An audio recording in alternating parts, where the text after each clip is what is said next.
Hello, I'm Jake Larson, and I'm going to talk to you about oscillating wave surge converter technology.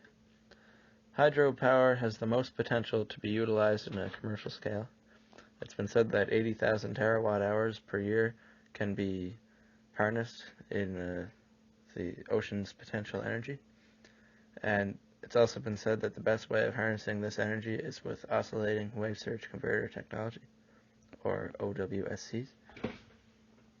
Oscillating wave surge converters take advantage of wave energy to produce electricity. They operate as a seafloor hinged flap that moves along with the surge of the waves. The flap gets pushed by the waves, producing electricity by pushing high pressure water through hydraulic pistons to an onshore hydroelectric turbine. Oscillating wave surge converters are installed at water depths between 10 to 15 meters and about half a kilometer offshore. And this diagram shows us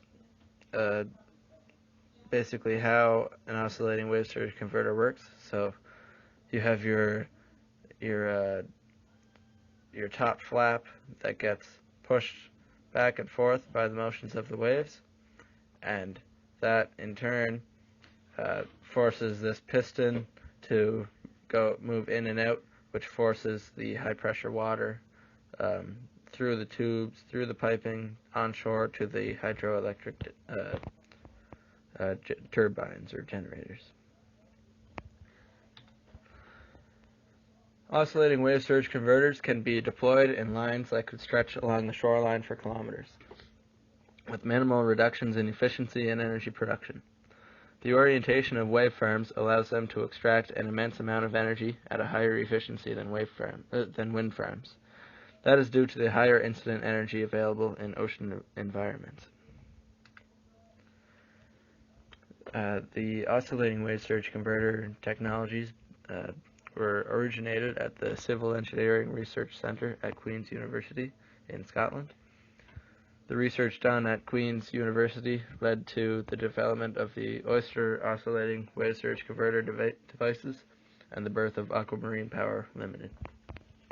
The first oscillating wave surge converter prototype, the Oyster 1, was installed by Aquamarine Power at the European Marine Energy Centre, or EMEC, in 2009, and it successfully provided the local electrical grid with usable electricity.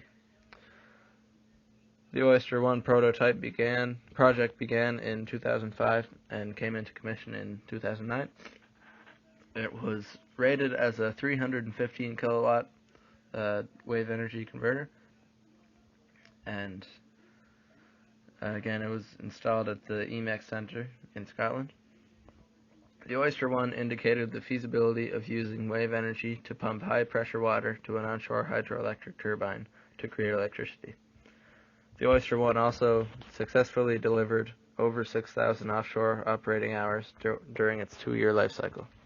And it was a 2-year life cycle because it was a prototype, so they wanted to use the information that they collected from the Oyster 1 in its 2-year test period and use that to create better, newer and better wave surge converters, like the Oyster 800, which is the second prototype from Aquamarine Power, and it was installed in 2012 at EMEC as well.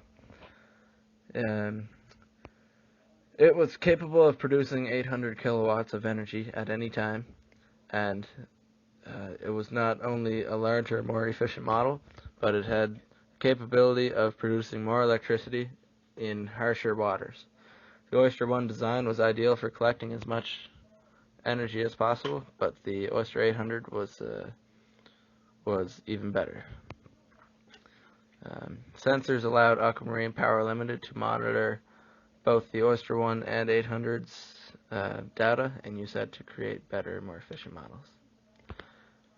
This is a picture of the Oyster 800 model, and it's just an example of showing how large these machines are and the different components and whatnot involved with it.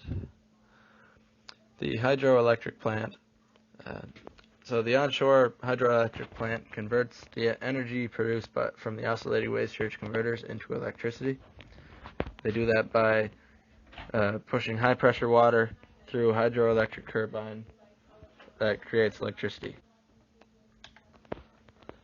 This is a picture of what a oscillating wave surge converter wave farm might look like. It would have a number of oyster wave energy devices staggered in lines that could stretch the whole length along a shoreline for possibly kilometers, with manifold pipelines leading down to the shore to one or even two hydroelectric power stations. The future of this technology. The UK government has a target of producing 20% of the UK's electricity from renewable sources by 2020. They have a target for marine renewable energy of 2 gigawatts of installed capacity by the same date. Marine renewable energy is currently in the early stages of development, so that means it's very expensive, and it would cost millions of dollars to fund projects like this, like the Aquamarine Power Limited devices. And Aquamarine Power they were given millions of dollars in funding from different from the government or different companies and whatnot, and that proved even not enough money or funds to keep the company going, because these technologies cost so much money due to the poor industry. And Aquamarine Power Limited ceased all trading of the company on November 23rd, 2015. And that is because they had no funds. They couldn't continue producing these devices. As a conclusion, the oscillating wave surge converters have proven to be one of the best ways of harnessing the immense amount of energy in our oceans. They could produce much of the world's renewable energy, as it's very efficient and easy to predict the waves. They can produce immense amounts of energy that is very predictable and easy to forecast. But although the industry is not large enough, therefore the technology is very expensive.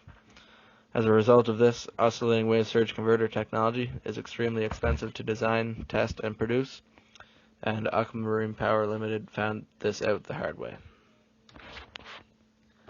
And these are just my references that are used in this presentation. And thank you very much for listening.